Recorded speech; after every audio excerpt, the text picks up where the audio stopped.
Fala, jogadora! O vídeo de hoje vai ser bem chegado, não vou colocar nem vinheta, nem nada, porque eu tô aqui pra contar hoje sobre uma das experiências mais loucas da minha vida, que foi passar um mês na Guatemala.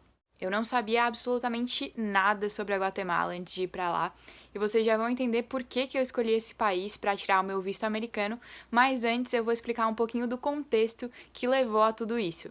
Em 2019, eu comecei a estudar sobre o processo de vir estudar e jogar nos Estados Unidos, e ao mesmo tempo eu já comecei a preparar o material que eu iria precisar para estar aplicando para viver tudo isso. O meu plano inicial era passar pelo menos uns 6 meses jogando e gravando os meus jogos, enquanto ao mesmo tempo eu estudava inglês para no fim desse período eu realizar a prova do TOEFL e então ter todo o material necessário em mãos. Mal sabia eu que nada sairia como planejado, mas graças a Deus hoje eu vejo que o caminho foi feito da forma que deveria ter sido. Em 2019 eu consegui gravar 4 jogos para começar a montar o meu vídeo e o meu plano era gravar mais alguns jogos no início de 2020 para então já montar o meu vídeo, fazer a prova do TOEFL e começar a prospectar as universidades aqui dos Estados Unidos. Porém, o time que eu fazia parte lá em Floripa só voltaria a jogar em março, e foi exatamente nesse mês que o Covid chegou com tudo no Brasil. Logo quando o Covid chegou no Brasil, o consulado americano congelou todas as suas atividades e deu uma previsão de retorno para setembro, quando, em teoria, a situação do Covid estaria um pouco mais controlada. Como a gente sabe hoje, a situação nunca foi controlada, esse retorno nunca aconteceu, mas na época, início de 2020, essa era a expectativa de retorno. Com isso tudo, eu acabei desanimando bastante, porque nós não teríamos jogos, o consulado estava fechado e o meu material estava super incompleto, então eu achei que eu não conseguiria prospectar a minha bolsa aqui para os Estados Unidos. Mas alguma luz assim baixou na minha cabeça me dizendo que o não eu já tinha. Então isso me fez juntar todo o material ali que eu tinha em mãos, montar o que eu poderia e sair prospectando todas as universidades que eu pudesse considerar até conseguir uma oportunidade. Eu fiz o TOEFL correndo em 2 semanas, juntei todo o material e então saí entrando em contato com as universidades que me interessavam aqui dos Estados Unidos até conseguir uma oportunidade. Aliás, para quem quiser saber mais sobre isso, o meu primeiro vídeo aqui do canal fala certinho sobre como foram essas etapas e como que eu consegui a proposta de bolsa de estudos aqui nos Estados Unidos. Eu então recebi algumas propostas e a melhor delas foi a da Graceland. Existem muitos trâmites para vir para cá antes de conseguir a bolsa, tem as etapas que você precisa passar, mas também depois de conseguir a bolsa, você precisa ainda resolver algumas coisas. O meu treinador aqui da Graceland, o Ozzy, é um cara parceiro demais e ele me ajudou com tudo, então em algumas semanas nós resolvemos todos os trâmites. Eu precisava me matricular aqui na Graceland, me inscrever na liga que a Graceland joga, que é a NAIA, e também pagar algumas taxas para que eu pudesse realizar minha documentação de estudante lá com o consulado. Isso tudo são coisas que às vezes levam meses para serem feitas, mas eu e o Ozzy resolvemos tudo em questão de semanas, porque nessa época já era final de julho e as aulas começariam aqui na Graceland em agosto e logo em seguida a temporada de futebol. O obstáculo final, porém, era conseguir uma entrevista no consulado dos Estados Unidos para poder obter o meu visto de estudante. Quando você é estudante internacional e recebe uma bolsa de estudos aqui nos Estados Unidos, ou então simplesmente se matricula em uma universidade aqui, você vai receber um documento chamado I-20, que é esse documento aqui, ó, que tem esse F1, e ele contém várias informações, como o curso que você vai estar realizando, por isso que estudante internacional tem que definir um curso, e também outras informações, como a data de início e término do seu período aqui. E esse documento você tem que levar lá no consulado americano para obter o seu visto de estudante. Só com esse documento que você é elegível a fazer a entrevista para o visto de estudante. Como eu falei, a previsão era de que o consulado americano reabriria em setembro, e a primeira data que eu consegui para minha entrevista foi no dia 15 de setembro de 2020. Essa primeira data já era bem ruim para mim em teoria, porque as aulas aqui começariam em agosto, então no dia 15 de setembro eu já teria perdido quase um mês de aulas e eu chegaria bem em cima da hora para a temporada de futebol. Mas com o contexto do Covid, o treinador compreendeu e nós seguimos com esse plano. Porém, chegou setembro e o Covid não só não melhorou, como piorou ainda mais. Já na primeira semana de setembro, eles cancelaram todas as entrevistas para os próximos 15 dias, incluindo a minha entrevista. Eu entrei em desespero, claro, mas como não tinha o que fazer, eu remarquei para a próxima data seguinte disponível, que era para o dia 1º de outubro. Se eu conseguisse o visto nessa data, 1º de outubro, eu ainda conseguiria chegar aqui e jogar mais ou menos metade da temporada, então não seria completamente o fim do mundo. Mas aí na metade de setembro aconteceu a mesma coisa e cancelaram a minha entrevista de novo. Eu e o Oz, então, nós conversamos e decidimos que era melhor eu tentar embarcar em janeiro. Assim daria tempo para a situação do Covid se estabilizar e eu teria mais ou menos um período de 3 meses para conseguir o visto americano lá no Brasil. Então, daria provavelmente tempo de o consulado reabrir. Mal sabíamos nós que não, isso estaria cada vez mais longe de acontecer. Eu fui então fazendo as aulas online e eu acabaria fazendo todo o Fall Semester de 2020 online pela Graceland, enquanto eu aguardava alguma notícia, alguma mudança ali na situação do consulado.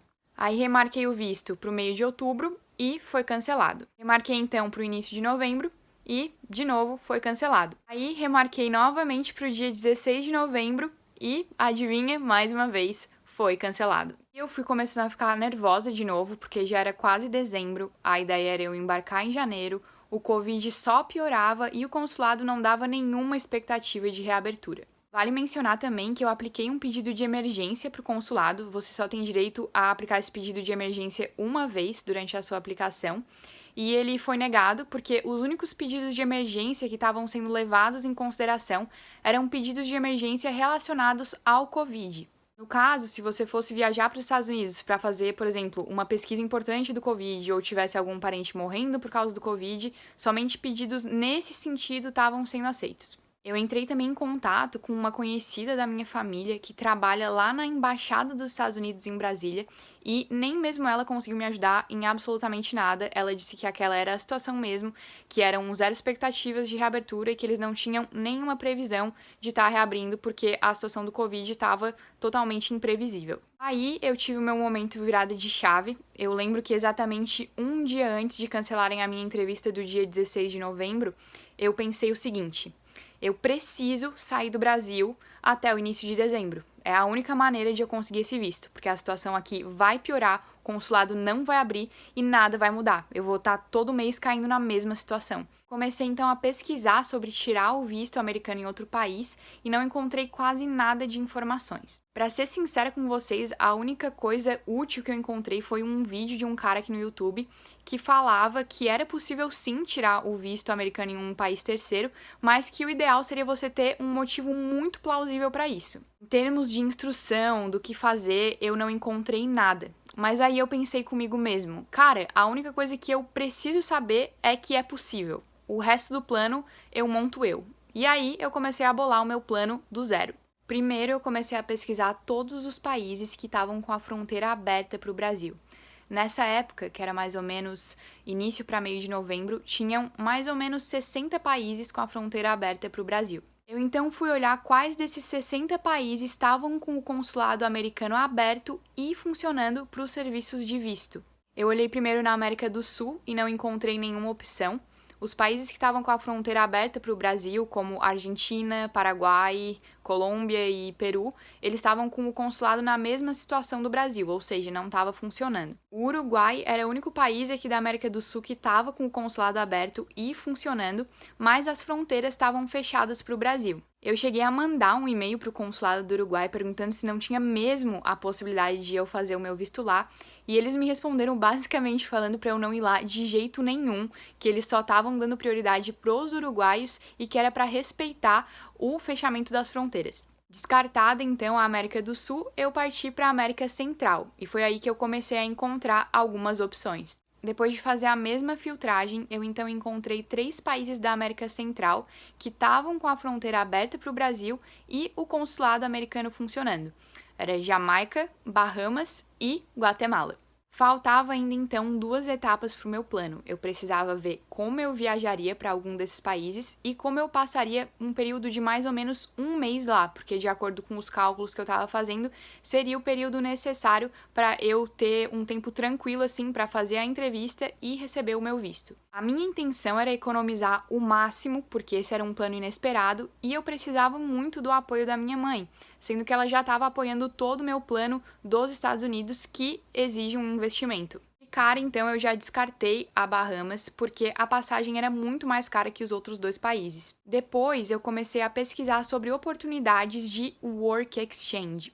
Para quem não sabe, Work Exchange é quando você trabalha em troca de alguma coisa e o mais comum é que se troque trabalho por hospedagem. Muita gente faz isso aqui nos Estados Unidos, inclusive. Vocês já devem ter visto aqueles Work Exchanges em hotel de neve, etc. Mas no meu caso foi realmente trabalhar em troca da hospedagem em algum hostel ou pousada. Porque o Work Exchange que geralmente fazem aqui nos Estados Unidos, tu recebe dinheiro, que acaba daí cobrindo o custo do teu intercâmbio. Aí eu não encontrei nenhuma oportunidade dessas na Jamaica e encontrei 3 oportunidades na Guatemala. E foi assim que eu decidi que a Guatemala seria o meu destino. Eu me orgulho muito desse plano porque eu acho que eu fui muito racional e objetiva na minha escolha, mas ao mesmo tempo eu também tive muita fé. Muita gente pergunta como que a minha mãe apoiou esse plano. E a verdade é que eu simplesmente, depois de fazer toda essa pesquisa e montar o planejamento, eu sentei com ela e mostrei o passo a passo, assim como eu acabei de fazer com vocês. Ela de cara apoiou o plano. Eu acho que estava sendo tão frustrante pra gente passar todo mês pela mesma situação, recebendo aquele não, recebendo o mesmo e-mail todo mês, que a simples possibilidade de contornar essa situação e finalmente resolver o problema, sendo que eu estava com a oportunidade dos sonhos na minha mão, era já a melhor opção possível. Então ela de cara me apoiou muito nesse plano. Mesmo com os riscos, o meu sonho é tão grande que foi questão de um mês entre eu decidir, planejar e ir para Guatemala. Dia 7 de dezembro de 2020, eu saí do Brasil e até agora ainda não voltei, então isso significa que deu tudo certo. Como foi fazer o visto na Guatemala? Essa história fica para outro dia, mas agora pelo menos vocês já sabem e entendem por que eu tive que ir para Guatemala fazer o meu visto americano. Além disso, eu acho que é muito legal compartilhar com vocês que esse mês que eu passei na Guatemala acabou me inspirando a criar o Fala Jogadora, por 2 principais motivos. O primeiro motivo foi perceber o quanto eu tinha para compartilhar com outras pessoas que poderiam tanto ter o mesmo sonho que o meu ou objetivos parecidos. Eu tive que ir atrás de muitas coisas e em vários momentos eu não tive ninguém do meu lado para me orientar ou me ajudar a achar certas informações que não estavam disponíveis em nenhum lugar. Então eu quero muito ajudar o máximo de pessoas que eu puder, seja diretamente ou levando informações, porque eu sei o quanto isso pode fazer diferença. O segundo motivo foi porque, enquanto eu estava na Guatemala, eu criei um Instagram para compartilhar a viagem. Aliás, se vocês quiserem conferir esse Instagram, é Guatemade, Guatemala e Ade de Adélia. E tá toda a minha viagem registrada lá. E nesse Instagram, eu primeiro compartilhei só com amigos, próximos e família, mas depois eu abri para todo mundo que estivesse interessado ali. E muitas pessoas curtiram o Instagram, isso acabou me deixando muito feliz. Mas mais do que isso, eu me senti próxima das pessoas, tanto das pessoas que eu amo, quanto das pessoas que estavam interessadas naquele conteúdo. E isso acabou me dando muita força e me lembrou, nos dias mais difíceis, do que eu vejo como o valor da vida, que é estar próxima das pessoas, é compartilhar experiências. Então essa viagem acabou me trazendo muitos aprendizados e mudou a minha vida em diversos sentidos. Espero que tenham gostado desse vídeo, eu com certeza gostei de compartilhar essa história com vocês. Se tiverem dúvidas, já sabem, os comentários estão aí à disposição e as minhas redes sociais também estão sempre abertas para quem quiser trocar uma ideia comigo. Não se esqueçam de se inscrever aqui no canal e ativar o sininho para receber notificação quando novos vídeos saírem. Tenho muita experiência ainda para compartilhar e conteúdos também que eu quero bolar aqui para trazer para vocês.